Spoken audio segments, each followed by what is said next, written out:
Hi everyone, great to see you again. As promised, I'm back and we're going to be learning about frogs today. So I've got a little friend to help me because you know I don't like doing these things by myself, and it's not Harry, because remember we're not really talking about caterpillars today. I know we're doing a lot of learning about the hungry caterpillar story, but well, I thought I'd give you a different creature to think about when it comes to our sciencey lessons. So that's why we're learning about frogs. So it would only be right and proper, wouldn't it, if we had a froggy helper to help me. So today's little helper is Freddy. This is Freddy. Shall we say hello to Freddy? Hello, Freddy. Now Freddy's a little bit frightened. He's a little bit timid, aren't you, Freddy? Because he's not a very big frog and he's not a very old frog. Can you see he's got quite long legs? Yeah, and that's because Freddy isn't a froglet anymore. He is a frog, but he's still got a lot of growing to do. He's still got to get a much bigger body, and his legs need to get a bit shorter. So he's going to do lots and lots of swimming to build up those muscles, and he'll eat lots and lots of flies and lots of grubs and lots of things inside the pond, and that will help him get much bigger. All right, so Freddy's going to help us today with a little bit of our learning. Now, I just think I might put Freddy down for a few minutes though, if that's all right. Is that okay, Freddy? I won't put you over there though with those tadpoles. I'll just pop you down here, all right? Now then, I want to talk to you today about something called life cycles. Life cycles. That's not like bicycles. I know it sounds a very similar word and there's a reason for that in a minute. But no, it's not life bicycles, it's life cycles. I'm going to show you a picture of exactly what I mean. If you can see those pictures there, you'll notice that they're not about frogs or tadpoles. What are they about? Yeah, you're right. They're about chickens and they're about eggs and things like that. Now, they're in a line. My pictures are in a line just to show you the pattern that might happen with the life cycle of a chicken. So we've got the mother hen here. She lays an egg. She sits on her nest and keeps her egg warm. She then stays there until that egg decides to crack, and out of the egg comes a little chick. Then you've got your little chick, and then what's at the end? Oh, there's nothing there, is there? And that's because we've come to the end of the line, and that's why it's called a cycle, because really once you get to there it comes around again. It isn't a straight line, it's a cycle. It keeps going, because when this chick here grows up to be a big chicken, that chicken will lay another egg, and the cycle carries on, and we keep getting more and more eggs, more and more chicks, more and more chickens, and it just keeps going and going and going. Now, it's exactly the same for frogs. They're not going to grow up into chickens. Freddy doesn't look like a chicken, does he? But they do start off their life not looking like Freddy, but they start off their life looking something else, looking something different. And I want to show you what those little things look like. So just you wait there. Here we are, folks. Freddy is going to help us with this one. All right, Freddy's going to help us with the frog life cycle. Can you see my board here? You can see how the pictures go around and around in a circle. They're not in a line anymore, and that's because once we start here, we carry on the different stages of the frog as it changes and grows, and then it starts again. I'm just going to take this picture off here for you so that you can see. Just like we had our chicken that laid an egg, well, frogs lay eggs as well, and this is what they look like. It's called frog spawn. and they're like little round blobs of jelly, and inside the jelly, that little black bit there is a very, very, very tiny little thing that will turn into a frog one day, but it has to grow. It's a bit like when you were a baby and you had to grow from being a baby into a big boy or girl.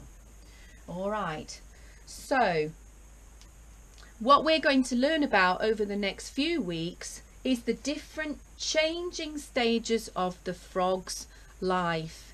We're going to start off by seeing some real frog spawn in a pond, and then we're going to see it change into, like all my tadpoles up here, we will see it change into this shape. Now all the jelly's gone and this tadpole has wriggled its way out of that jelly sack and it's changing. I don't want to tell you too much today because we will get to look in a real pond very soon and you'll get to see it yourself. So Freddy, shall we show them the pond? Shall we show them pictures of the real pond? Yeah, that would be good, wouldn't it? All right, we'll do that right away.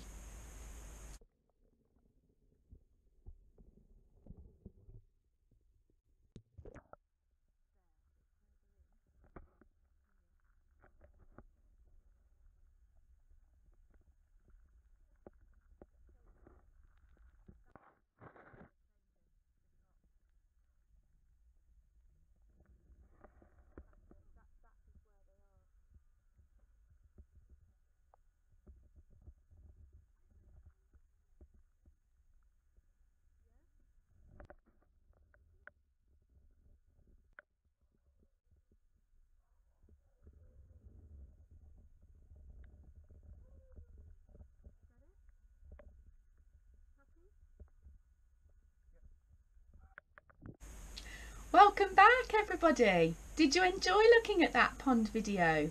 Was there lots of interesting and exciting things to see in the water? I hope so. You enjoyed it, didn't you, Freddy? Yeah. It made you think about swimming, did it? Oh, will you be able to do some more of that later? Frogs are clever animals, you know. They're called amphibians. Amphibians. It's a big word, but it means that they're very clever because it means that they can actually breathe outside of the water and also in the water. So Freddy likes to go for a swim and he can breathe under there, but he also likes to come out and sit on a big rock and especially catch a bit of sunshine, do a bit of sunbathing. But he can't stay out like that for too long because he'll go all dry, and his body does need the water to keep his skin all moist and everything. So amphibians live in the water and out the water.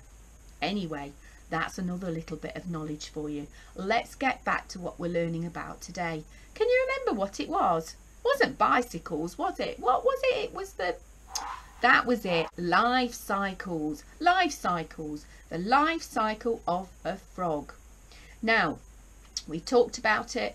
We've looked at it in the pond, and now this is what you're going to do. I'm going to leave you in a minute to get on with this, but this is what you're going to do with your grown-up at home, okay?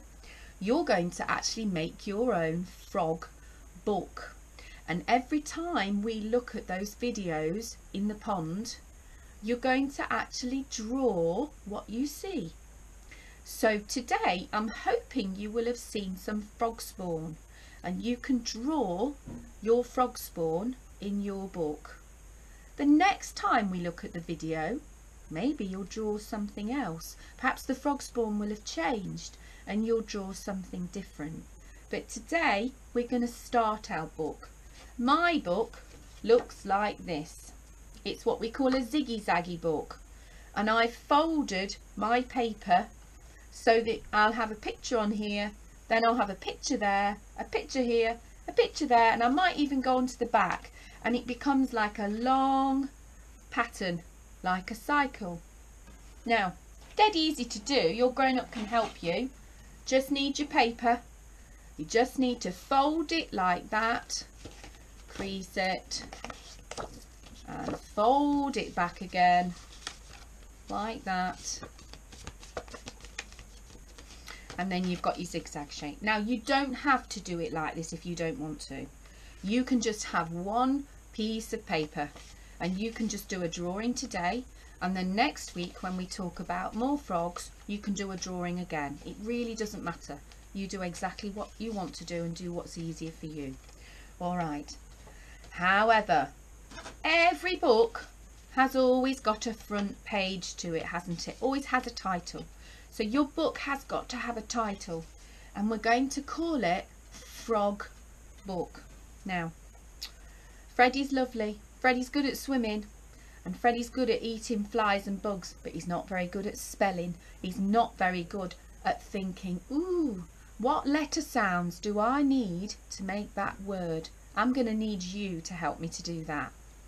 We're going to try and come up with the word frog.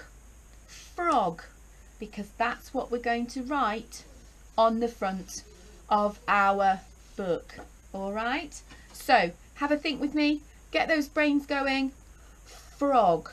What's the first sound that you can hear? Frog. Did you think it was that sound? Did you? Right. So we've got what's the next sound that you think you can hear? Frog. Frog. It's coming, isn't it? It's coming. Yes, I can hear that too. I can hear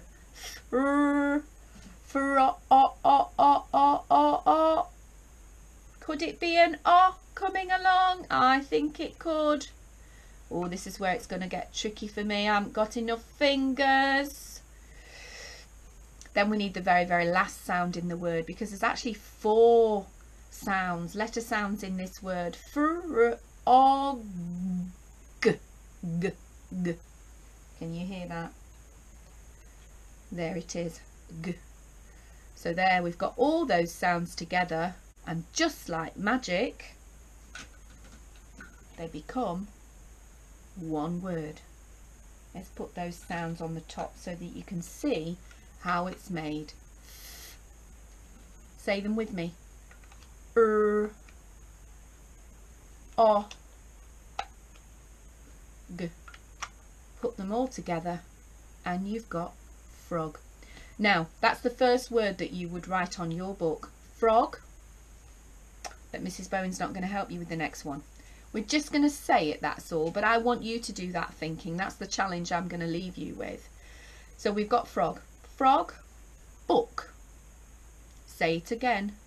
Book.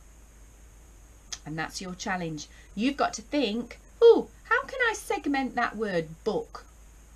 What sounds do I need to make the word book? And then you can write that on the front of your frog book. Frog book. And probably put your name on as well. And inside is where you would start your drawing. So maybe, I haven't looked at the video yet, but if I have a look at the video later, maybe I'll see some frog spawn, and I might want to draw some frog spawn in my book, and I might even want to have a go at writing frog spawn, or if that's too hard, frog egg, frog's eggs, frog egg, something like that. Give yourself a challenge. Well, I think that's enough froggy talk for today, don't you? We've done a lot of thinking as usual, haven't we? We've done a lot of work today. I think we ought to go off and have something to eat now, Freddy, don't you? Although I don't think I want to eat flies like you do. Not very tasty. Anyway, I'll be back very soon, folks, with more information and more things to show you all about our frogs. Bye for now. You're going to wave, Freddy. Wave at the children.